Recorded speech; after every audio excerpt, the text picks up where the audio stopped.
Ayan,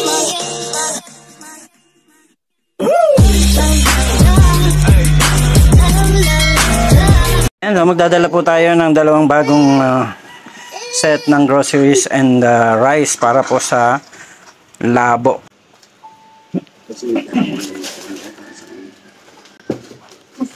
Hindi ka siya?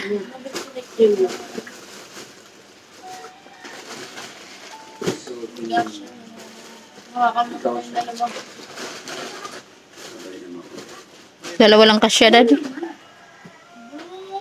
Di pa yata kasya. La.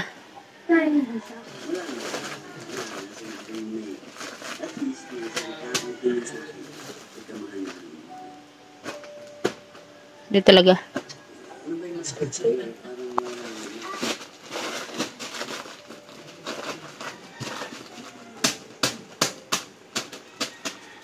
Kailangan po natin ng ano. Ito. Ay, Daddy. Dalawa lang po ang pumasya, dalawang set. Dalawang bigas saka dalawang groceries. So, dapat pala meron tayong U-box. Para yung ibang mga groceries na papamigay natin, ay doon natin ilagay. U-box, hindi na ako sasakay? Bakit? Sa U-box na pilalagay mo sa likuran mo. Sa ibabaw ng U-box. Okay. So, tara na po at habang maaga pa, baligtad ang damit ko daw. Baligtad ba? Kaya pala masikip sa leeg.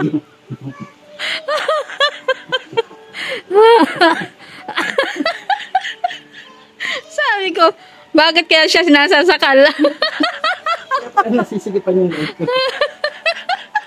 Ayun mo kasi. Ayan. Okay na. Ay, ganun kasi yun. Ba't kaya siya nasasakal sa damit niya? So yan po mga kalingap.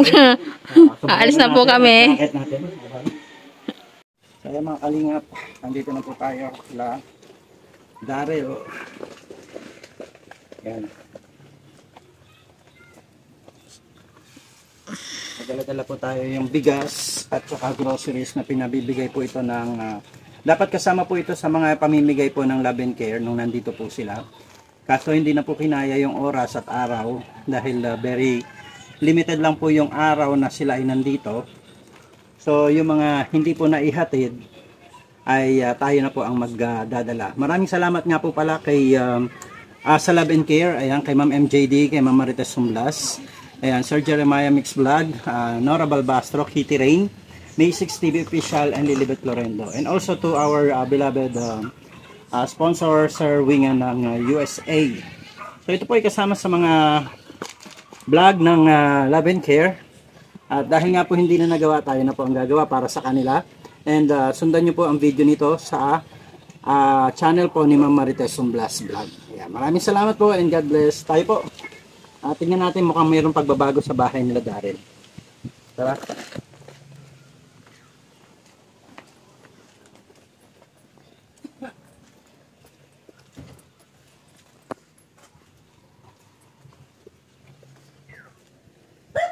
Apo. Aba. Sinanay naglakaba. Sino kasama mo, Nay? Sino kasama mo? Wala. Ako sa tabi niyo. Kaya po sa school. Daryl. Trabaho sa bayan at lang. Pumasok sa trabaho. Opo. Kasi po kami wala na. Ay, gano'n. Malapit na sa 29 na yung bayarin niya. Anay, ito po ay groceries. Galing po sa Love and Care. So, ito po ay pinabibigay po sa pamilya ninyo nila Daryl. Ayan, ito po kayong 5 kilong bigas. Ayan. Anay, Maraming salamat. Biyaya naman dumating sa mag-asawa. naiyak na naman si Nanay. Wag si nanay ang nagpapasa ng ano ay.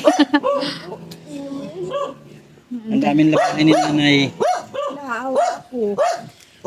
Sabi niya, tambak na yung labahan. Maluto, maano. Ano na nga. Pag anak ka, sige. Nanganak na po ba?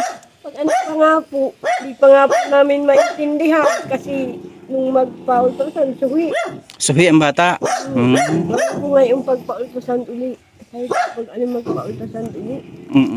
Baka naayos na, hindi po pinahilot. Pinahilot ko yung ano, ewan ko.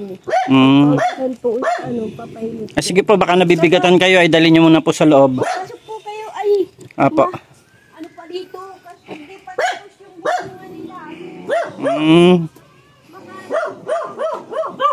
Mukhang malaki naman yata yung ginagawa ay. Ano yung ginagawa? Pwede ba akong pumasok? Ay may...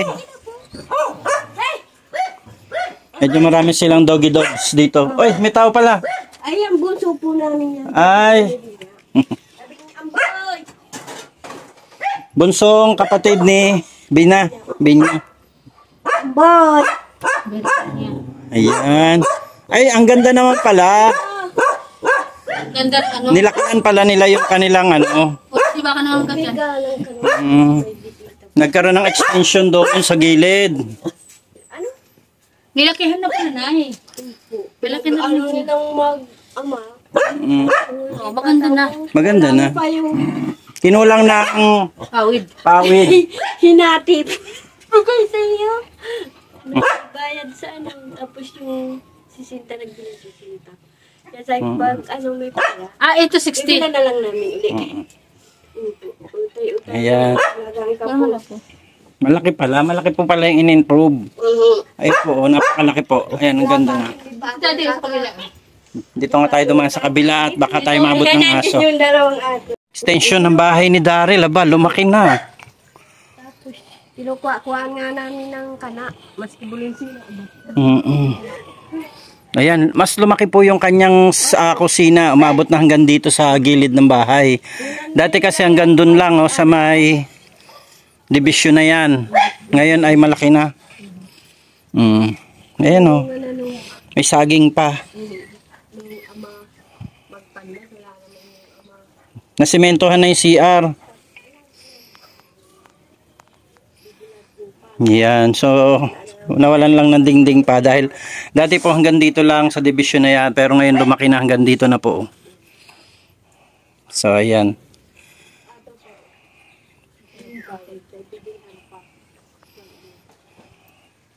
Papasok sa mga hindi. Araw-araw nga sa sisipin. Saan ko siya papasok si Darren? Hanggang sa labo po kami paraon. Sa ano naman. Anong trabaho niya? Dati po niya trabaho yun. Ano po yun? Sa pits nagbibilad? Hindi po. Sa tindahan ng pigs. Yung boy baga po. Aboy siya. Pasok po. Magkano naman ang araw niya doon? Ilang araw na yung pigsa niya ay ilang araw walang trabaho. Kinabuhi na nung meeting niya at wala na niya tayong tira. Wala na tayong gasto. Ayan. Kumusta ka naman, Nay? Ayos man po. Kumusta yung mga alaga mo? Naroon. Malalaki na yung mga biik? Malaki na rin po. Ah, Sabi nga namin. malaki na rin yung nilitsyon natin, ano? Kasi Ganon na rin ba kalaki sila?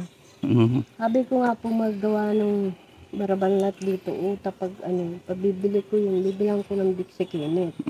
Wala na silang magbahog. Magpalaki. Hindi ko, Abali yung parang kay Kenneth, dahil ikaw naman ang nag-alaga, ikaw doon na lang muna sa'yo, bibili mo na lang si Kenneth ng ano. sabi ko, bibili ko naman ibigay kay Kenneth. Kaya bagat hindi ako nag-support pag wala si Kenneth. Kung ano kailangan, di baling wala na ako. Basta mabigyan ko na yung bata. Sila. Ngayon ang Parang nakikita ko na parang hirap na hirap ka. Pati kalooban mo, hirap na hirap. No? iisip para pag-aaral ko paano. Yung pag nanganak si Bina. Gagampanan yun dito yung Kailangan talaga dito na lang yung baboy mo, no? Siguro. Hindi na doon, ang layo ay. Pabalik-balik ka doon. Mahirap yung maglakad-lakad. Hindi po pwede kasi doon siya nagdadanaw. Si tatay. Laging pupunta at pupunta rin. Paano siya kumain? Dahil kanina, natdang ko ng ulam. Dahil ako rin, di pa ako tapos maglaba.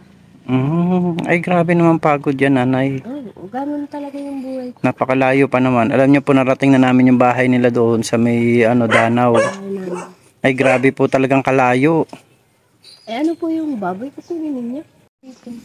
Kami naghiwalay ng 4 na buwan na ito, 5. Dala ko na yun. Malaki na. 2 buwan na tayo. Tapos ginawa mo inahin. Sinagaan ko kasi nga ang sabi sa akin bunso kong kapatid na balo. Tiyagaan mo na ate Cynthia. Kaya pag ako'y tinawag, larga ako talaga. Hindi naman yung asin na tinawag ako niya. Libre, hindi binibigyan niya ako ng kwarta. Ganyan nila ako kaano, disal lagi niya akong inaalala nung may sakit ako. Dati Cynthia, ba't ka ito pa, pagamot kita? Ay sabi, wag na, sipon-sipon lang ito, huwag kayo mag-alala, kaya pa ito. Ganon. Ay, kumusta naman si tatay? Araw naman po, okay naman. So talagang namumroblema ka lang sa mga bata. Itong anak ninyo na ito, nag-aaral yan? Ay, hindi nga po. Gusto niya mag-aaral, paaral. Anong year na siya? Nakaano naman yan ng grade 12. Eh, siyempre yung college. Ba't ilang taon na ba siya? 20 na. 20 na. Hindi siya nag-aaral. Gusto niyang pumasok. Eh, ano lang pong ginagawa niya ngayon? Kaano lang po niya, nagtrabaho yan doon sa trabaho po ni Talyado. Diyos Talyado yung gagawa ng ano doon sa Mabilo. Kailan lang yan dito, nung mga punta po kayo dito, wala naman na halos.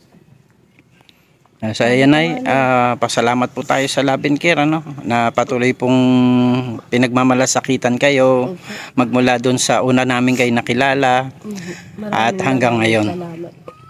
Sa biyayang ibinigay niyo sa akin. Malaking tulong na yun. Yan. Tapos ngayon ay meron na namang pahatid ang Love and Care sa inyo na groceries at bigas. Sa grocery. Love and Care, maraming salamat po. Hindi na namin bibilin. Ayan, sana sa mga susunod na panahon ay meron pa rin po tayo matanggap mula sa Love and Care. Ayan. Maraming. Okay. Thank you po. So ayan, mga kapuso, mga ka-Love and Care, mga kalingap. At galing na nga po tayo dito sa bahay nila Daryl at nakita natin na medyo malaki-laki po yung improvement. Maganda po yung ginawa nila sa kusina at nilagyan nila ng extension. At ayan nga po, nakasama natin si Nanay Sinta. At wala po dito sila Daryl dahil nagtrabaho at saka yung kanyang mag-ina dahil nasa eskwelahan naman po. Pero still, ayan, naiabot na po natin yung inyong pinabigay para po sa kanila. At maraming salamat po sa inyong patuloy pong pagmamahal po sa pamilya nila Daryl, Nanay Sinta at si Lavinia at maging kay Kenneth. Ayan, so maraming salamat po at kami po ay pansamantala magpapaalam at maraming salamat po sa inyong lahat. Magandang buhay po. God bless!